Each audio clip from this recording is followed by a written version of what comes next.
Hello, folks, and welcome back to True Crime Phenomenon. This is episode number 3 on Scott Peterson and the murder of Laci Peterson and Connor Peterson, their unborn son. Now, just a quick correction on the time frame. Before there was the 10:18 dog behind the gate. I've recently learned that there was also a 10:30 a.m. There was the mailman says that the dog wasn't there, and this was never heard in court. So the mailman essentially went to the scene and was unable to identify the dog being behind the gate, which is where the mailbox is. Okay. So a few other things I stumbled upon. This actual episode is going to be about the evidence, right? So I'm going to get to the trial next, but we're going to go through the evidence. So when we go through the trial, there's a perspective of where the evidence comes from. So mailman says dog was not there and never heard in court. There was also a juror that lied about some domestic abuse in their past to get on the jury. And in the past couple of years, Scott Peterson's death sentence was reduced to life without parole. Okay. Now, I want to read a quick article that came from the Modesto Bee, and the Modesto Bee was basically outlining what the forensic experts are saying. And I quote, forensic experts say it will be tough for investigators to recover from the decomposed remains any hard physical evidence that will convict Scott Peterson of charges that he killed his wife and their unborn baby. The corpses recovered from a beach just a few miles from the Berkeley Marina, where Scott Peterson told police he was fishing that day. He reported Laci's disappearance. May have spent 4 months in the cold San Francisco Bay waters. And while Laci's unborn son washed ashore with his umbilical cord still attached, her remains were reportedly in an advanced state of decay with only the torso intact. Okay, so all of Laci's limbs and internal organs were missing. And part of this has to do with the anchors, which we're going to go through some of the evidence. You can see some of it on the screen at the moment. Okay, so the internal organs were missing as well as the limbs. And the prosecution's pathologist testified in a preliminary hearing that he could not determine a cause of death. Could not determine a cause of death due to the advanced state of decomposition. Okay. Now, so we're going to go through the evidence. And so here are the pliers that were kind of infamous, right? So these pliers were actually found on Scott's boat. There was apparently one hair on the pliers, and the hair matched Laci Peterson's DNA, apparently. Now, if you take a look, here is where the pliers were initially found, right? So the yellow pliers were in the boat, you know, kind of not really hidden, just, you know, somewhere where you reach down, grab the pliers, pull the hook. Now, that being said, you know, myself, I have to clean hair out of the drain of my shower all the time, something I deal with. I don't have a boat, so I don't know if I would take those particular pliers and throw them into my boat to use, but you know, who knows? I mean, there's times where you have, you know, maybe a tool in your car, you go grab it to do a job, and then you put them back because you're using them for something different, right? Okay, so that being said, the yellow pliers, I don't give a whole lot of weight to them, though, you know, I do understand why some people do. Okay. Now, there was this other crumpled carpet that was suspicious, right? A suspiciously scrunched up rug, which tested negative for blood or trace evidence. So there's no evidence, no blood, no nothing, just a scrunched up rug, which could have got caught in the door. Who knows? I mean, it just seems like a silly piece of evidence that was reported in the papers. It was this big deal and just really ended up being nothing. It had no evidence, no trace evidence, nothing to offer the prosecution. Okay. And then we go down. Okay, blood in the truck. So prosecutors indicate they'll introduce photos of blood found on the visor and the door of the defendant's truck. Apparently, the blood in the photos was traced back to Scott, not Laci Peterson. Think about that. The blood in the truck, which was minor, visor and door, maybe he cut himself fishing, who knows, right? Was not Laci Peterson's. And during an interview, Peterson said there might be plenty of blood in there from me, explaining that he sometimes cuts his hands while working. And that makes sense. It does make sense to me. Who knows, maybe he got into a confrontation with Laci and cut his hands at that point. I don't know. Now, see, on December 30th, bloodhounds indicated that Laci Peterson had left home by car. Okay, so Laci Peterson left home by car, and this was done on the 30th. Now, this one is kind of confusing for me. This is one of those ones that's like, okay, well, maybe Scott did put her in the truck. Who knows, right? Maybe when he was loading up those umbrellas, maybe he was loading up Laci Peterson. It's one of those things I kind of ponder. There was also a witness that saw Scott, apparently saw Scott on the freeway, and he stopped for gas or something, and he took off, and these people sped up to him trying to tell him, hey, your tailgate's open, you have something in your bed, the bed of your truck, you don't want it to fly out. Apparently he gave him some crazy look and grimace and sped off and just ignored them. So I'm not real sure what to think about that one. If somebody did in fact hurt her, they may have loaded her up when she got back. So maybe she went for the walk, came back, somebody hurt her, loaded her up, and took her to dispose of the body. Because at this point, with the 24-hour news cycle, the information about where Scott was, where Laci went missing, the burglary, everything was all out in the open.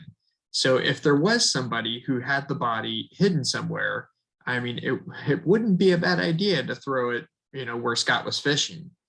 Because if you really look back at the evidence, the things that convicted Scott Peterson of this murder was, one, his relationship with Amber Frey. That was a huge thing, right? Motive. That gives him some sort of motive. Two was his non-reaction to her death or her disappearance. So that was something that was very suspicious to, kind of his aloof behavior. He was just apathetic to the whole situation, and the way he wasn't going on TV and expressing concern and doing all these things. It's one of those things that really, really brought the focus in by police. Now, then the other thing would be the anchors, right? So the police believed that there was, dust everywhere for these anchors, which I'm going to go into the anchors. I actually have some pictures of what they found. And, if you believe what Scott says, I mean, it seems to describe what he says actually happened, where he made, one anchor. So we'll go ahead and go a little bit further and we'll take a look at that. Okay, so if you look at this round area right here, that is the edge of the bucket where he allegedly made the anchor. So they said he made 5 anchors, one to hold down each limb, the two legs, 2 arms, and the head. So they said he made 5 additional anchors. But if you look on the table, this is the only round spot where there's actually dust around it. Now, I was trying to find a picture of where the sprinkled dust from the concrete is next to the driveway, because it's very clear, easy to find. I'm just having a hard time finding those pictures. If I can find those, I'll bring those up in another video in the future. But this seems to indicate that, he just kind of sloppily made these anchors, and you could see the picture over there where he used the water and kind of poured it into the bucket, made his anchor, and kind of moved on. Nobody accused Scott of being a good guy or a smart guy, that's for sure. He does a lot of dumb things, and especially his relationship with these with Amber Fry was just so foolish. It's so stupid. Now, the other thing that kind of gets me is he says it was too cold to golf that day, so he decides to go fishing, which, if anybody fishes, it's freezing, to the 10th degree out on the water. So if you're going to go out in the Bay Area where it's super cold all the time, and that wind is just going to freeze you right out. So that didn't make a whole lot of sense to me. Now, he says he went out there for an hour, left early because it started raining. I have a hard time buying that personally. So those are my hangups. My hangups are, the car leaving, his, kind of his strange behavior, as well as him monitoring the police while they're dredging that area, which, I mean, that is what it is. Who knows? I mean, if my wife were missing and they were looking for her in a particular place, I might go to watch to see if they find anything. If he actually is grieving and he is missing his wife, I'm sure he'd want to know as soon as possible. But it does look suspicious. I do agree with that. It looks super suspicious. Now, suspicious behavior does not equal guilty in my mind. So my personal opinion is I do think Scott either did it or has something to do with it. Now, I'm able to separate that from his judicial findings. I don't believe there's enough evidence to convict him of first-degree murder. However, in my personal opinion, I do think that he did it or had something to do with it in some way or form.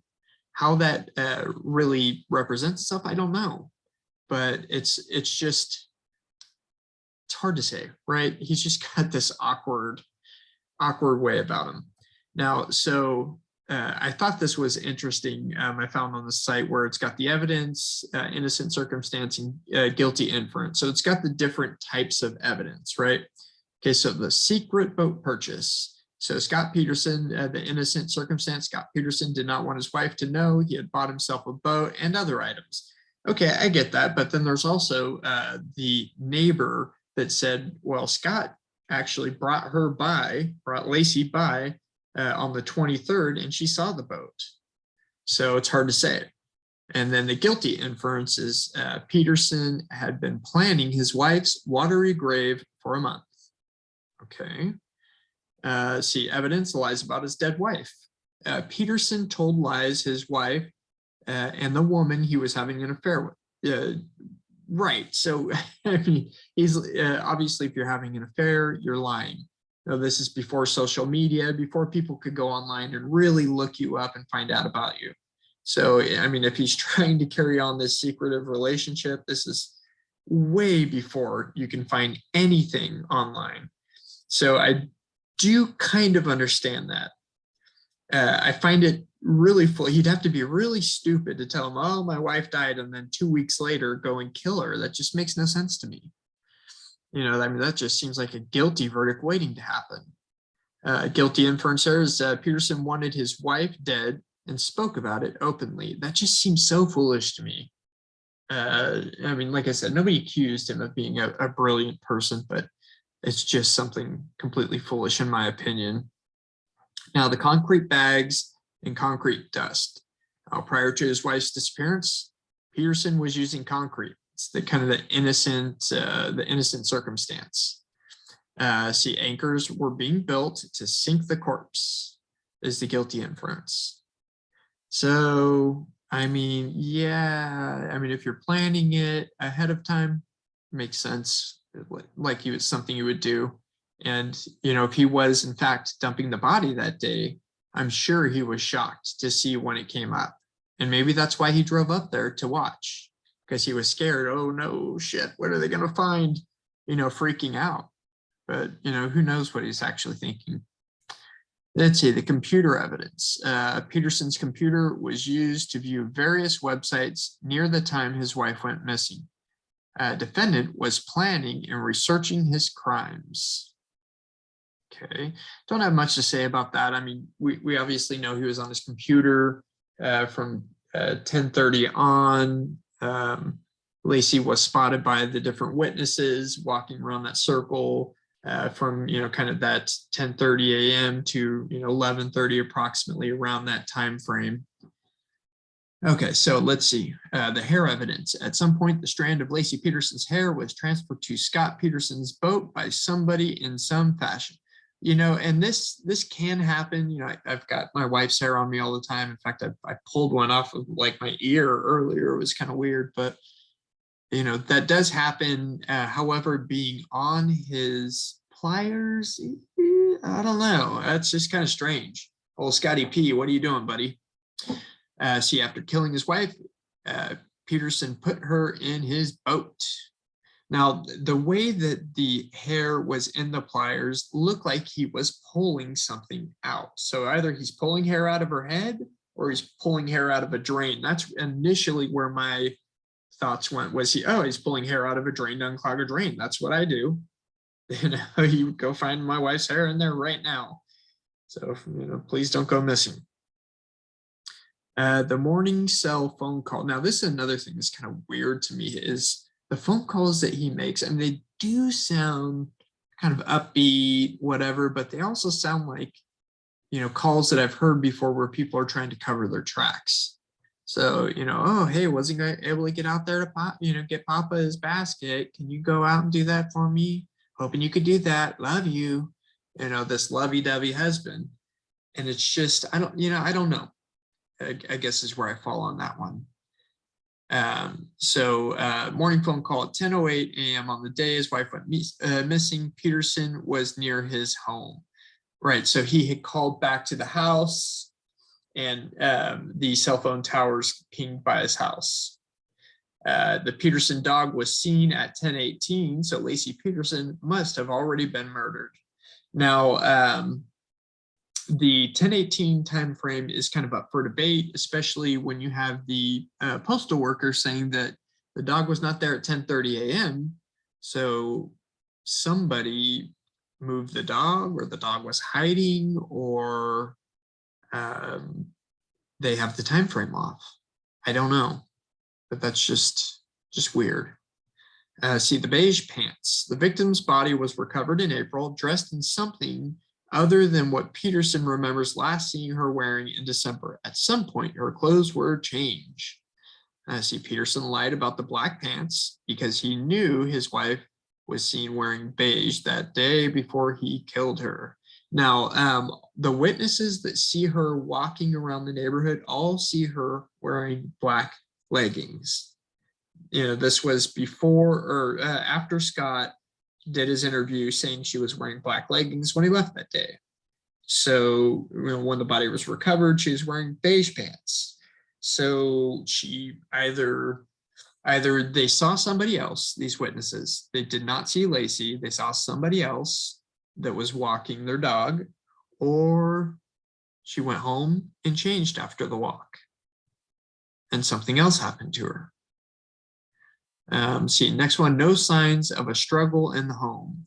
There probably wasn't a violent struggle in the Petersons' home, is the innocent response. Guilty inference, kidnappers didn't do it. They would have struggled with Lacey Peterson in her home. And this is one of those things that I don't really understand. So if somebody had abducted her from her house, maybe they were burglarizing her house and she walked in on them and they just strangled her and killed her and then disposed of the body. That's a possibility. Or she went next door across the street and butted into those people and said, hey, what are you doing in my neighbor's house? Get out. And, she had the dog with her as some sort of protection. Dog takes off and, they strangle her, get rid of the body, and they go from there. Or it is Scott, or Scott strangled her, smothered her, what have you. And all these 11 people that saw her are all mistaken. The postal worker, mistaken. All these witnesses are mistaken. But the strange thing to me is there's so many witnesses that contradict the prosecution's narrative. There's far more that contradict it than actually hold it up. far more, like quadruple the amount. I mean, I think there's 2 witnesses that say they saw the dog, one at 10:18, another one, says they saw him speeding off in his truck and with this menacing look. I just don't know what to think about that. Why, the police are often accused of having this narrow focus, and I tend usually not to agree with that theory, because usually it's not this narrow-minded focus. Normally they've got the right person. It's very rare that we have an actual wrongful conviction. Very, very, very rare. So is this one of those cases? I don't know. I guess that's for a jury to decide, not for us. It looks like he may actually be getting a new trial. His sister-in-law has been out making the rounds, doing interviews. The article I read earlier from today was from August 2021, where I got most of this information about the dog being behind the gate, the mailman, the juror. This was all from an article from today in August 25th, 2021. Today is the publication. August 25th, 2021. You can go read it yourself. And she's outlining new information that is supposedly coming forth, or that the jury has not heard. And I think the jury has a right to hear this stuff. I really do. There was actually one guy who was kicked off the jury that you would say is more pro-defense. So what he would go on the media and say is like, look, if I were on that jury, I wouldn't have convicted, because they just haven't given enough data in order to convict. Now, he was kicked off the jury because another juror wrote to the judge and said, this guy that was very pro prosecution wrote to the judge and said, hey, this guy's talking about the case. He's doing this, he's doing that, so we really need, he needs to be off the case.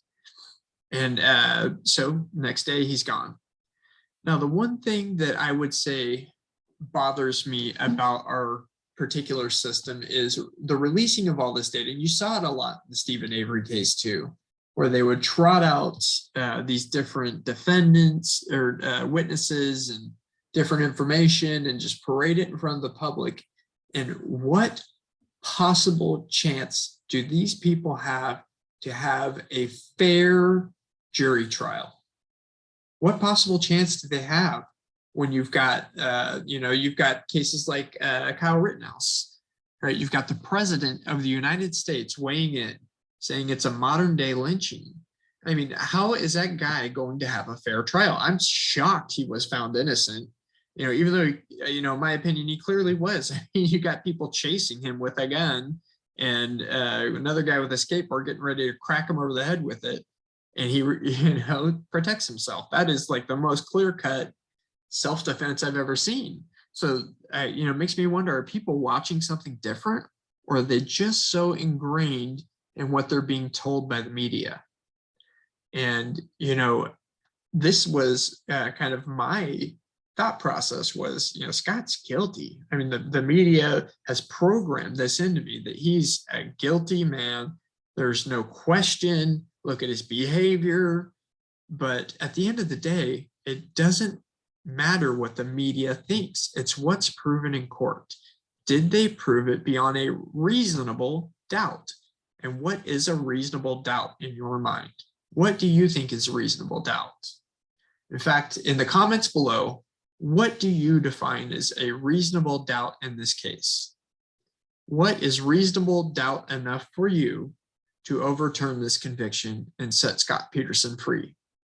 I would have a hard time setting him free because I think he did it, but I believe in justice, and I believe in righteous justice for everybody. Because if Scott Peterson doesn't get a fair trial, then neither do I.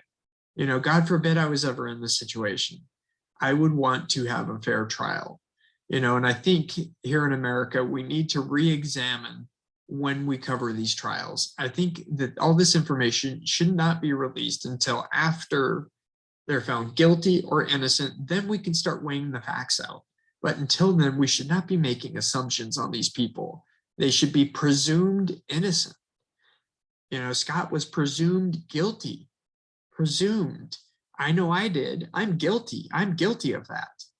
And I need to be better, and I'm trying to be better. And that, I guess this is kind of my effort to trying to be better, to presume innocence. I don't like Scott. I don't think he's a good guy. I think he's a terrible guy. He's a cheater. He's a liar.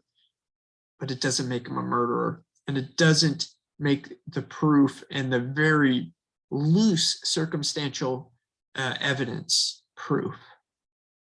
So let me know. This is Josh with True Crime Phenomenon with our Phenom of the Week, Mr. Scott Peterson. Let me know in the comments below. What do you think is reasonable doubt in this case? What would you accept? Please like, subscribe, share. Dying to know what you think. Thank you so much and have a wonderful day. And episode 4 will be coming out soon, where we'll be going over the trial. And then I'm actually going to do a 5th episode where we're actually going to do a comparison with somebody coming in cold. And I'm going to go over the evidence and all the different stuff. And we're going to go back and forth on what she thinks of all of this evidence that she's never heard. So I want to bring in a third-party person that's never heard any of this stuff. So anyways, like I said, like, subscribe, share, leave in the comments below. What do you think about the evidence? And what do you think about reasonable doubt? In my mind, that's the most important part of this case.